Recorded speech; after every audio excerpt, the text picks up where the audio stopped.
Au nom du Père, du Fils et du Saint-Esprit, un seul Dieu, Amen. Que sa bénédiction repose sur nous maintenant et pour toujours. Amen. Aujourd'hui, c'est le dimanche de préparation du carême. Et tout le monde, pendant cette période, se pose la question, mais comment puis-je profiter de ce carême? Comment il peut être différent? Comment puis-je passer ce moment de jeûne d'une manière qui me permet de progresser spirituellement? D'abord, il faut comprendre, et d'ailleurs c'est ce qui était dit dans l'évangile d'aujourd'hui, que le carême, ce n'est pas uniquement le jeûne de changement de nourriture. Parce que parfois, ou d'ailleurs en principe, quand on annonce le carême, tout le monde se pose la question, mais qu'est-ce que je vais manger? Comment je vais m'adapter à ce régime alimentaire? Et je suis focalisé sur ma nourriture au point que je perds tous les autres composantes du carême. Le carême n'est pas basé uniquement sur la nourriture. La nourriture est un moyen de rappel, parce que je mange tout le temps. L'homme a besoin de manger pour vivre. La nourriture, c'est un besoin. Et du coup, le Seigneur, à travers ce besoin-là, attire notre attention pour que nous changeons de comportement et qu'on essaye pendant ce moment-là de profiter et apprendre comment je deviens meilleur d'un point de vue spirituel. C'est pour cela que le carême, il est basé sur 4 éléments et non pas un seul. La nourriture, je vais la mettre même au 4e point. Premier point, c'est l'aumône, le partage, que je ressens le besoin de mon voisin, de mon prochain. La charité, mais en cachette. La charité que je fais pour aider, pour partager et pour présenter l'amour envers mon voisin. Deuxième composante, c'est la prière. Si tu jeûnes et tu pries pas, c'est pour cela qu'il y avait le Notre Père qu'on a entendu ensemble dans ce passage de l'Évangile, parce que la prière est un élément et une composante indispensable du carême. Et le troisième point, c'est le pardon. Vous savez, un des saints-pères, il dit que l'objectif du carême, c'est la pureté du cœur. L'objectif du carême, c'est la pureté du cœur. Mais c'est quoi cette pureté du cœur? Est-ce que je peux avoir cette pureté du cœur pendant ce moment de carême? Est-ce que je peux profiter de ces 40 jours ou 55 jours de jeûne pour que j'avance sur le chemin de la pureté du cœur? Vous savez, c'est quoi la pureté du cœur? En fait, c'est que j'arrive à haïr le péché. J'arrive à ne pas aimer le péché. Le souci, c'est que le péché, il y a un certain amour que j'ai dans mon cœur pour le péché. Même parfois, quand je passe un moment sans faire un péché principal dans ma vie ou un péché que j'aime, et je pense que maintenant, j'ai un cœur pur, je ne fais plus ce péché-là. C'est peut-être que tu n'es plus tenté par le diable pour que tu tombes dans ce péché. C'est la main du Seigneur qui te protège, mais tu n'as pas encore la pureté du cœur qui t'a fait en sorte que tu n'aimes plus ce péché, que tu le haïs. Je sais que ce péché m'éloigne de Dieu, il me mène vers un autre chemin, et du coup, je ne l'aime pas. C'est que ton cœur est complètement purifié de tout amour vers le péché, et du coup, tu ne réagis pas envers ce péché-là. Tu ne veux pas le faire, je ne veux pas. Mais parfois, c'est par oubli que tu ne fais pas le péché et non pas parce que tu ne le veux pas ou que tu le haïsses. Et du coup, il te manque encore sur le chemin de la pureté du cœur. Parfois, quand tu présentes un repentir pour un péché principal dans ta vie, par exemple tricher, voler, adultère, ces péchés qui nous sautent aux yeux et qui nous travaillent quand on y tombe vraiment, tu penses que tu t'es débarrassé et que tu as maintenant la pureté du cœur.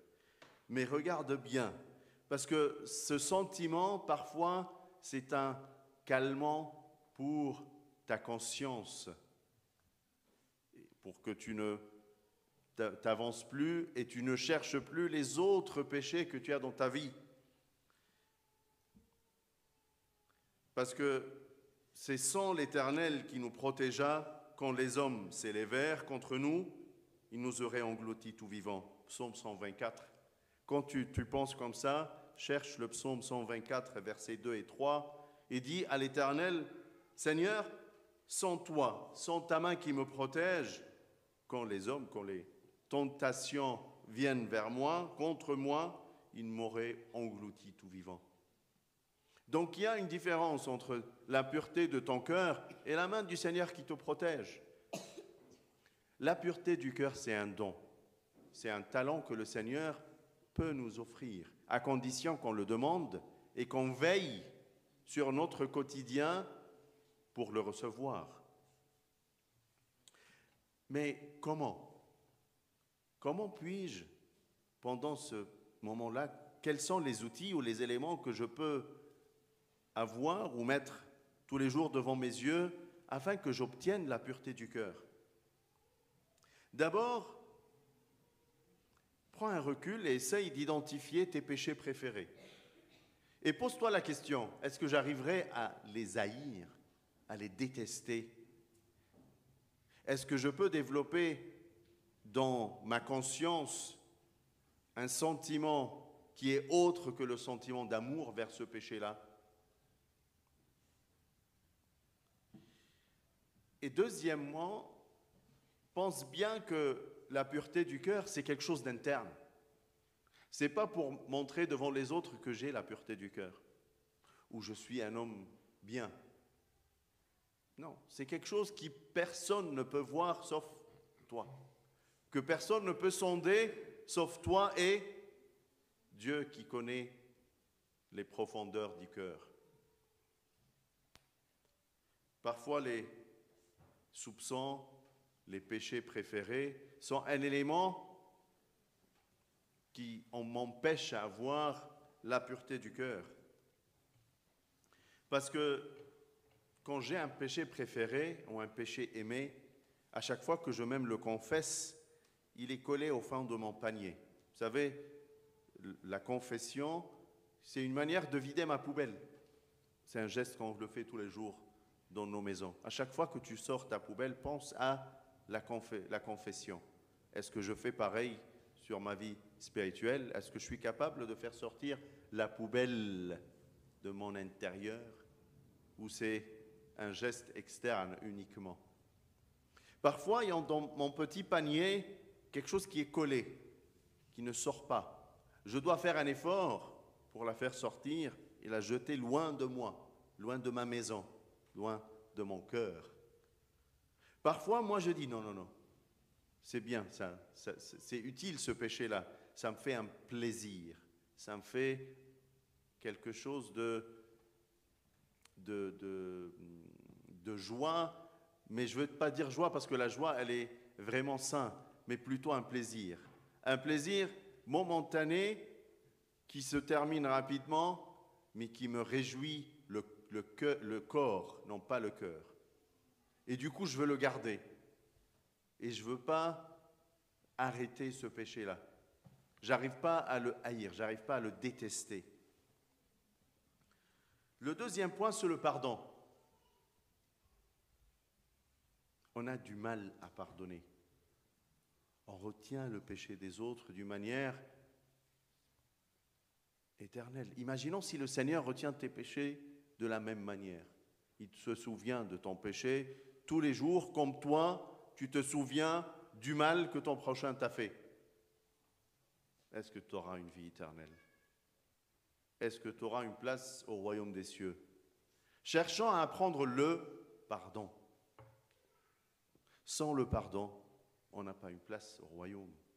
Vous savez, on a du mal à pardonner parce qu'on ne ressent pas le pardon à travers le repentir et la confession. Tu as besoin de te charger, de te brancher au pardon du Seigneur dans le cadre de ta confession, dans laquelle tu entends tes péchés te sont pardonnés. Ah oui, les miens sont pardonnés. Et comment je fais pour mon voisin? Est-ce que je lui pardonne ses péchés aussi ou pas? Si tu ne te ressources pas, tu n'arrives pas à pardonner. Si tu ne reçois pas du Seigneur, qui est la source du pardon, tu ne pourras pas partager le pardon avec ton voisin. Et si tu ne vis pas le pardon, tu es loin de la pureté du cœur. Troisième empêchement, c'est les idoles qu'on a parfois dans nos vies. L'amour de l'argent, l'amour de la puissance, l'amour de l'apparence. Parfois, on a certains idoles qu'on adore tous les jours, sans faire attention, sans se rendre compte que ces éléments sont devenus des idoles dans notre vie, des habitudes de fumer, de boire, de plein d'idoles que je peux avoir dans ma vie, que je suis accroché à fond et je ne peux pas me séparer. Je ne peux pas venir à la messe le matin parce que je dois fumer, j'ai des habitudes, d'autres habitudes mauvaises qui m'empêchent de vivre avec l'Éternel. J'ai des idoles qui m'empêchent de m'approcher de lui. Donc fouille dans ton cœur et cherche ces trois éléments. S'ils existent, tu as besoin de travailler dessus. Présente une prière pour que le Seigneur te guide, pour que tu te débarrasses de ton péché préféré, de vivre le pardon, de s'éloigner des idoles que tu adores dans ta vie, afin de recevoir ou avoir la pureté du cœur que, selon l'évangile de saint Matthieu, le sermon sur la montagne, sans la pureté du cœur, on ne pourra pas voir Dieu. L'homme bon tire de bonnes choses du bon trésor de son cœur, et le méchant tire de mauvaises choses de son mauvais trésor, car c'est de l'abondance du cœur que la bouche parle. Cherche dans ton cœur, fouille bien les recoins de ton cœur, afin de voir est-ce que j'arriverai vraiment à obtenir la pureté du cœur pendant ce carême. Et si tu trouves ces éléments, présente une vraie prière. Présente une prière tous les jours. Dis bien dans ta prière quotidienne, Seigneur, j'ai besoin pendant ce carême-là de recevoir de ta main un cœur pur. La pureté du cœur, c'est l'objectif de notre carême. النهارده احبائي حد الرفاع ومن بكره بدايه الصيام الكبير وفتره الرفاع كل تفكيرنا او اغلب تفكيرنا لما بنتكلم عن الصيام بيبقى منصب على الاطعمه او هاكل ايه يعني ايه الاكل اللي هيناسبني ايه الاكل اللي مش هيناسبني ايه الاكل اللي هقدر اكله طب مش هشتري كذا هجيب كذا هاكل كذا واحيانا بننشغل بالاكل في الصيام اكتر ما بننشغل بالهدف من الصيام نفسه لان الرجيم بتاع الاكل ما هو الا اداه وسيله ومش هدف. لما نسمع مع بعض الانجيل النهارده اللي بيهيئنا للصيام نلاقي ان في 4 حاجات بيقدمه لنا للصيام وقد يكون الاكل نمره 4. نمره 1 تفكر دايما لما تفكر في الصوم تفكر في الصدقه تفكر بقدر ان انا اشارك مع اللي حواليا الحاجه اللي عندي. تاني حاجه طبعا ما ينفعش نتكلم عن الصيام من غير ما نتكلم عن الصلاه. ما تقدرش تفكر انك صايم وانت مش بتصلي مش عشان كده تلاقي في عندنا قداس زياده في الاسبوع. ليه؟ لان الكنيسه اثناء الصيام عايزه تشغل كل واحد مننا واحنا كلنا ككنيسه مشغولين بالصلاه. كل يوم لازم ازود في صلواتي لازم الصلاه بتاعتي يبقى فيها زياده. وثالث حاجه هي التسامح الغفران. تقدرش تبقى صايم فعلا وعايش الصيام الكبير ده وانت مش عايش الغفران للناس اللي حواليك. هو ده الثلاث نقط جنب صيام الأكل اللي موجودين في فترة الصوم الكبير.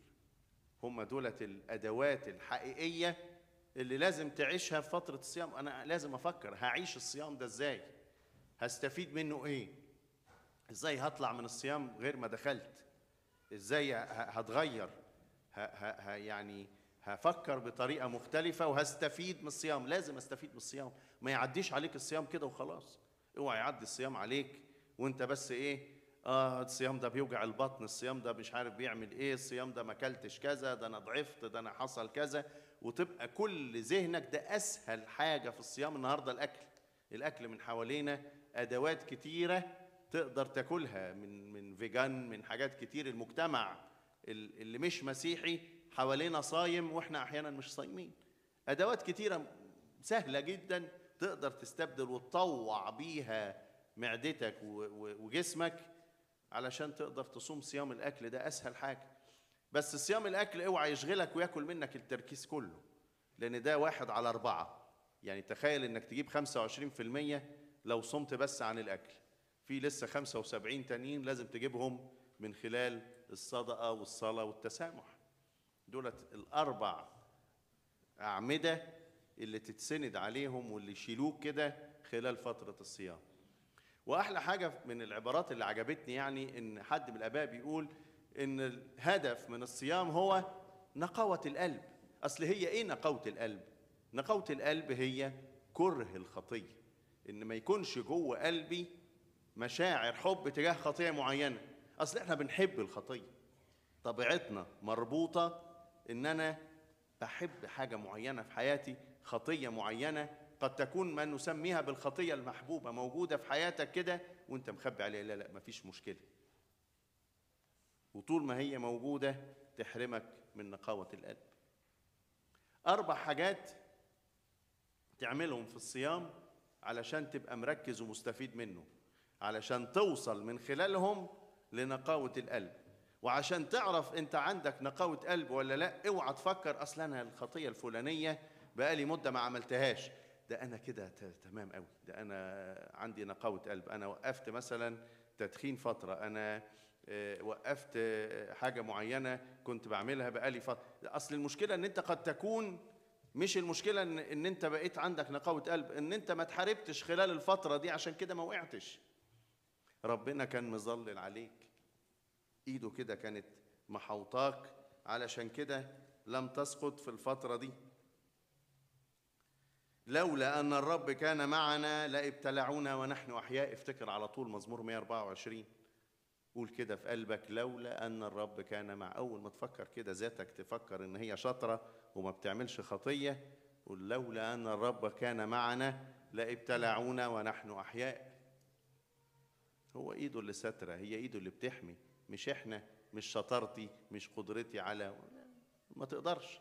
لو جه الشيطان يحاربك طول ما أنت لسه ما عندكش نقاوة قلب هتقع على طول على طول. طب نقاوة القلب دي أقدر أعرف إنها جت إزاي؟ إيه الحاجات؟ لو لسه عندك خطية محبوبة وأنت بتفحص قلبك كده، زي ما تيجي تخرج الزبالة بتاعتك، حاجة بنعملها كل يوم لازم أطلعها وإلا ريحة البيت تبقى مش كويسة. لازم أطلع الزبالة بتاعتي تقلب الريحة وتجيب حشرات هو وأنت بتعمل كده بتفكر في زبالة قلبك طلعتها ولا لأ؟ أخرجت ده؟